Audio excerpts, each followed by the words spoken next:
Nah, baiklah. Untuk yang selanjutnya kita mencoba menjawab. Ini adalah soal ujian nasional dengan indikator menentukan besaran-besaran pada gerak lurus. Dari grafik yang ada di sini dapat kita lihat bahwasanya ini adalah sebuah grafik antara V dengan T.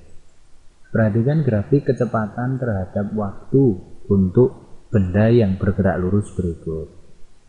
Nah, sebenarnya ada dua cara untuk mengerjakan. Yang pertama itu adalah menggunakan cara biasa. Nah, yang kedua itu adalah menggunakan cara cerdasnya, atau sering kita katakan sebagai cadas. Nah, ini adalah cadas. Oke.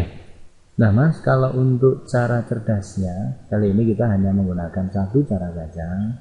Bahwasanya ketika kita mendapatkan sebuah grafik antara P dengan yang dinamakan ini adalah T, maka untuk mencari jaraknya, maka kita hanya menggunakan atau melihat grafik yang ada dengan mencari luasnya saja. Yang ditanyakan adalah jarak yang ditempuh benda selama 12 detik. Mari kita lihat, ini adalah detik ke 0, 2, 6, 8, 10, dan 12. Nah, ini adalah sampai detik yang ke 12. Oke, dari sini bisa kita lihat bahwasanya untuk menentukan jaraknya, mari kita katakan kita hanya mencari luasnya saja. Nah, dari sini kita bisa tahu bahwasanya ini adalah sebuah luas trapesium. Ya, yakin adik-adik pasti hafal luas trapesium. Nah, ya benar, luas trapesium itu adalah jumlah sisi sejajar dikalikan tinggi dibagi dengan 2. Baiklah, mari kita lihat coba. Inilah yang dikatakan sebagai sisi yang sejajar, nah, dengan yang di bagian atas. Sisi yang bawah kita dapatkan panjangnya adalah 8. Sedangkan sisi yang bagian atas kita dapatkan panjangnya adalah 4. Maka inilah jumlah sisi yang sejajar. Kemudian tingginya itu adalah 4. Nah, dibagi dengan yang namanya 2. Maka dari sini bisa kita lihat luas yang pertama 8 dikalikan 4. Nah, 8 ditambah dengan 4 itu adalah 12, dikalikan dengan 4, nah, dibagi dengan 2. Coba, nah ini kan bisa dicoret, 2 dengan 4 hasilnya itu adalah 2. Nah, 12 kali 2 itu adalah 24 meter. Itu untuk luas yang pertama. Nah, yang kedua kita bisa lihat bahwasanya di bagian bawahnya ini juga terdapat, nah, bisa kita cari luasnya. Oke, coba kita hitung sekarang yang kedua, luas yang kedua. Kebetulan karena bangunnya sama, maka cara mencari luasnya juga sama. Jumlah sisi yang sejajar dikalikan tinggi dibagi dengan 2.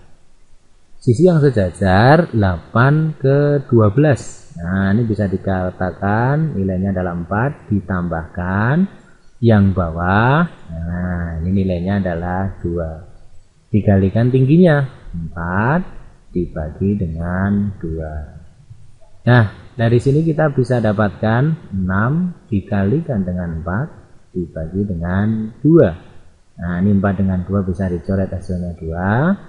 Maka nanti jawabannya 6 kali 2 hanya tinggal 12 meter. Nah mas, bagaimana kalau untuk menentukan totalnya? Karena yang dicari ini adalah jarak. Nah, ini adalah jarak tempuh. Nah, sedangkan jarak itu adalah sebuah besaran skalar. Maka untuk jarak tempuh totalnya itu hanya S1 ditambah dengan S2.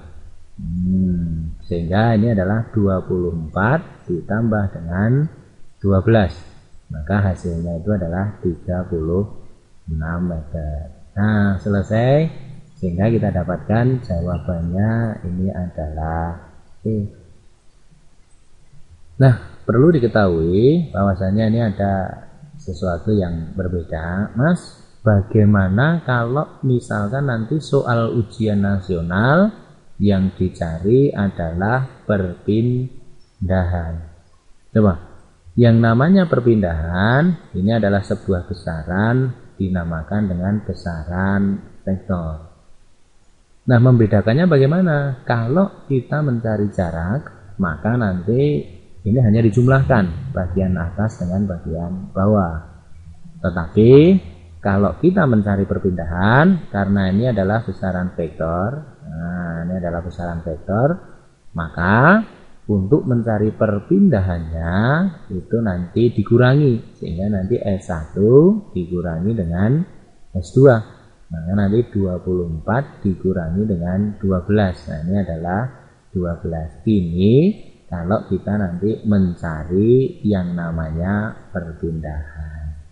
Nah, dari sini kami harapkan adik-adik semuanya bisa memahami atau membedakan bagaimana menjawab jika yang dicari itu adalah jarak ataupun jika yang dicari itu adalah perpindahan.